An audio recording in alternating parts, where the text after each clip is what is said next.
Halo, hari ini kita belajar tentang capital budgeting. Secara spesifik kita membahas topik sensitivity analysis. Ah, ini saya mulai dari sebuah studi kasus yang pernah kita bahas di dalam kelas, yaitu terkait pembangunan perumahan. Di sini saya tidak akan terlalu detail lagi membahas tentang bagaimana mencari NPV atau kelayakannya, tapi ini ada beberapa data dan sudah saya hitungkan terlebih dahulu ya. Sehingga di sini terlihat cost of debt-nya 14%. Di sini sebelah kanan ada rumusnya sudah ya. Silakan dilihat. Lalu di sini ada cost of equity 34,8%, dan untuk menghitung WCC kita perlu porsi utang, porsi ekuitas, dan juga tingkat pajak. Dapat WCC 18,28%. Nah, setelah itu kita lihat cash flow-nya. Di tahun ke-0 itu kita keluar uang pertama 10 miliar, ya, 7 dari utang, 3 dari modal ekuitas. Dan habis itu untuk cash flow setiap tahunnya ini kita hitung terlebih dahulu. Rumah terjualnya ada 5, satu rumahnya 300 juta, tinggal dikali, lalu dikurangi dengan biaya pemasaran. Dapat free cash flow setiap tahun. Jangan lupa di diskon karena ini didapatkannya cash flow-nya pada tahun-tahun depan, sehingga kita perlu diskontokan terlebih dahulu. Sederhana, tinggal dibagi 1 plus WACC-nya 18,28%, dipangkatkan tahun. Ya. Selalu seperti itu. Oke, dapat di sini kalau kita lihat IRR-nya 19,75%, dan juga NPV-nya 422 juta ya. Rumusnya sudah saya taruh juga di bawahnya. Sehingga dilihat dari NPV 400 juta ataupun IRR-nya itu proyek ini layak untuk dilakukan. Nah, yang kita bahas hari ini sensitivity analysis itu begini. Semua ini layak kan di atas kertas. Di tahapan perencanaan. Pada saat implementasi proyeknya nanti, banyak hal yang mungkin akan berubah dan perlu penyesuaian. Sebagai contoh sederhana saja, kita merencanakan biaya hutangnya 14%. Bisa jadi ternyata kita tidak bisa berhutang dengan sumber A, kita harus ke sumber yang lain, dan itu mungkin bisa jadi lebih mahal. Nah, sekarang pertanyaannya, kalau memang lebih mahal, seberapa mahal sih maksimumnya? Biaya hutang ini tadi tidak boleh lebih dari berapa sih? Nah, pertanyaan seperti itu yang akan dijawab dengan sensitivity analysis. Kita langsung saja coba ya. Misal, ini biaya hutang startnya 14%, bisa jadi nanti malah turun 13-12%. Tapi yang kita khawatirkan bagaimana kalau misalnya nanti malah naik ya. Misalnya sampai 17%, apakah masih layak atau tidak proyeknya? Nah, ini caranya silahkan dilihat ya. Pertama ini sama dengankan dulu di atasnya sini sama dengan NPV-nya. NPV yang di bawah ya. Enter. Jadi di sini 400 juta, ada tulisannya di sini ya. Lalu kita minta Excel untuk menghitungkan kalau 12% NPV-nya berapa, kalau 13% NPV-nya berapa, kalau 17% cost of debt-nya NPV-nya berapa. Nah, ini daripada satu-satu di input di Excel ada satu tools namanya data table. Di bagian data, what if analysis, data table. Ya, jadi kalau diklik data table, di sini muncul nanti window kecil. Di sini kalau kita lihat semua skenario-nya di kolom K, di kolom kilo. Sehingga di sini kita pilih yang kolom input, kolom ya. Diklik cost of debt. Ya, kalau sudah oke, nanti Excel akan menghitungkan langsung di setiap skenario-nya. Kalau cost of debt-nya 12%, NPV-nya naik menjadi ini NPV tadi ya, ini cost of debt. NPV-nya naik jadi 761 juta. Ya, ini tadi kalau 14% 422 juta. Tapi kalau kita lihat di sini, begitu biaya hutangnya, misalnya kita datang ke bank, bank minta 17% bunganya. Terlihat NPV-nya jadi minus 58 juta, alias proyeknya jadi rugi dan tidak layak. Nah, ini kenapa kita perlu melakukan sensitivity analysis supaya kita bisa lihat seberapa sensitif setiap asumsi yang kita masukkan terhadap perubahan-perubahan yang akan terjadi nanti. Nah, dengan mengetahui ini berarti kita waktu datang ke bank sudah tahu, oke, saya selaku manajer keuangan sudah melakukan sensitivity analysis. Saya tahu waktu saya datang ke bank, saya tidak boleh lebih dari 16% dealnya. Kalau bank mintanya lebih dari 16, misalnya 18, 20% bunga hutangnya, maka saya mundur. Proyek saya pasti langsung jadi tidak layak. Gitu ya. Selain cost of debt, tentunya masih banyak asumsi lain yang bisa kita simulasikan. Seberapa sensitif, seberapa penting. Contoh di sini cost of equity ya. Ini bukan ke bank tapi ke investor.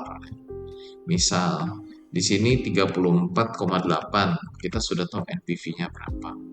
Tapi bagaimana kalau misalnya 32, 30? Biaya yang diharapkan atau keuntungan dari proyek yang diharapkan oleh si investor. Kalau misalnya 38, 40% bagaimana? Kita simulasikan ya. Ini paling atas jangan lupa sama dengan NPV dulu. Enter ya. Dan di sini minta Excel simulasikan. Di blok saja ya, data what if analysis, data table. Jangan lupa ini semua simulasinya masih ada di kolom K. Jadi kolom, jadi klik cost of equity.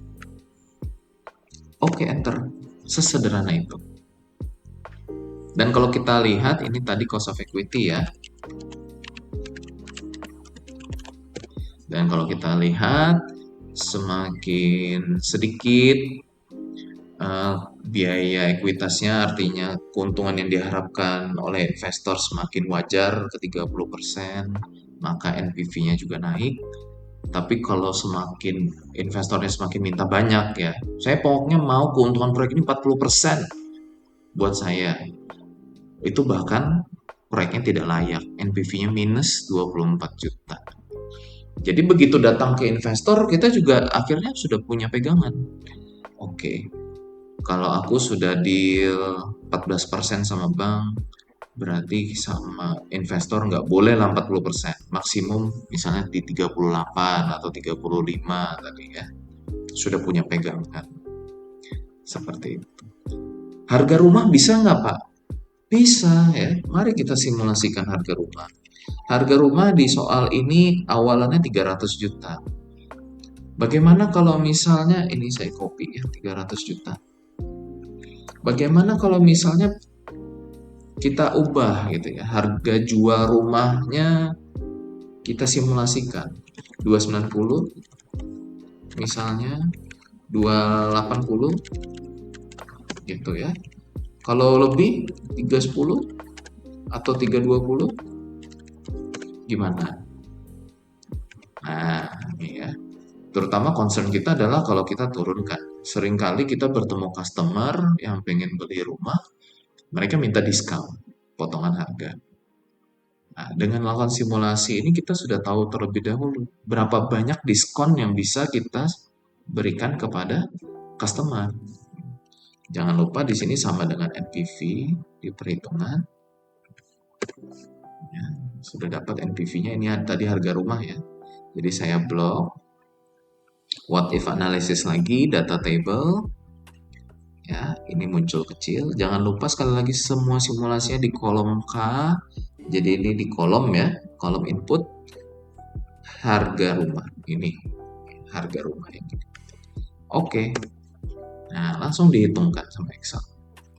Jadi kalau kita lihat di sini begitu harga rumahnya 280 juta, proyeknya menjadi tidak layak minus NPV-nya ya. Minus 287 juta. Tapi kalau misalnya turun ke 290 masih positif, masih layak. Jadi di sini bisa kita lihat harga rumah juga sangat sensitif, hati-hati. Jangan sembarangan memberikan diskon ya. Kalau memberikan diskon sampai 290 masih nggak apa-apa, masih untung. Tapi kalau lebih daripada itu hati-hati ya, sudah kemungkinan besar bisa jadi rugi proyeknya. Jadi dengan 3 ini misalnya ya Bapak Ibu mahasiswa, cost of debt kita hitung, kita sudah siap sebelum datang ke bank untuk deal-dealan bunga utang. Menghitung simulasi cost of equity kita sudah siap begitu kita datang ke investor. Kita bisa janjikan berapa persen keuntungan buat mereka. Yang di bawah harga rumah, kita sebelum bertemu dengan customer, kita sudah tahu patokannya, kita bisa kasih diskon paling banyak berapa. Jadi sensitivity analysis ini sangat penting, sangat berguna. Pak, bisa tidak kalau misalnya kita tidak hanya melihat dari satu variabel, satu asumsi saja, misalnya 2 gitu ya. Bisa, contohnya misalnya seperti ini. Ini tadi cost of debt ya. Cost of debt ke bagian bawah seperti ini. Terus ke kanan. Misalnya ini adalah harga rumah. Misalnya ini saya copy, tapi saya paste transpose ya, biar ke kanan.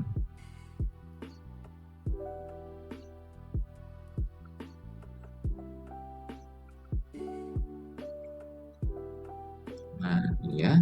Jadi di kanan nih harga rumah, yang di bawah ini cost of debt tadi ya. Nah, nanti taruh sama dengannya di sini saja, NPV sama dengan di tengah-tengah ini ya, sama dengan NPV. Nah, ini NPV-nya 400 tadi ya, tinggal di blok. Nah, seperti ini untuk melakukan simulasi dua hal langsung yang diubah. Luar biasa memang Excel ya. Data, what if analysis, data table. Nah, sekarang karena 2 simulasi seperti ini, dua-duanya harus kita isi.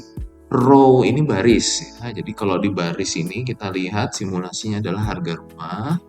Kita cari harga rumah. Di sebelah kiri ini tadi ya harga rumah. Kolomnya adalah cost of debt, biaya hutang. Oke. Nah, ini sudah dihitungkan sama Excel. Apa yang terjadi pada NPV kita pada masing-masing skenario ya. Oke. Ini saya boldkan biar terlihat bahwa itu asumsinya. Misal kita tadi kan 14 ya. 14% cost of debt-nya dengan harga rumah 300 juta itu NPV-nya 400 juta. Tapi bagaimana kalau misalnya ternyata bunga hutangnya kita bisanya di 16% dapatnya. 16%. Wah, kalau 16% harga rumah tidak boleh turun dari 300 juta. Ya, ini kalau 16%, yang ini ya Bapak Ibu, kita bisa lihat NPV-nya begitu harga rumah kita jual 290 juta, NPV-nya langsung minus. Jadi harga paling rendah rumah 300 juta tanpa diskon, tidak boleh didiskon. Ya, begitu didiskon langsung rugi. Tapi itu karena cost of debt-nya naik. Dari awalnya 14 di perencanaan, implementasinya 16. Bagaimana kalau misalnya cost of debt-nya dapat lebih murah? Cuma di 12% kita diminta oleh bank bunganya. Maka kita walaupun harga rumah itu kita jual di 280 juta, NPV-nya masih positif 29 juta. Jadi begitu kita dapat keberuntungan, bunga hutangnya turun, kita bisa memberikan diskon yang lebih agresif kepada customer. Nah, ini adalah sensitivity analysis, sangat bermanfaat sekali untuk melakukan simulasi-simulasi terkait capital budgeting. Ingat, proyek yang bagus adalah proyek yang layak, yang NPV-nya salah satunya NPV ya, harus positif. Tapi di dalam implementasi semua bisa berubah. Banyak penyesuaian sehingga kita perlu melakukan analisis sensitivitas ini. Video ini memberikan caranya bagaimana. Sekian video untuk hari ini, semoga bermanfaat. Terima kasih.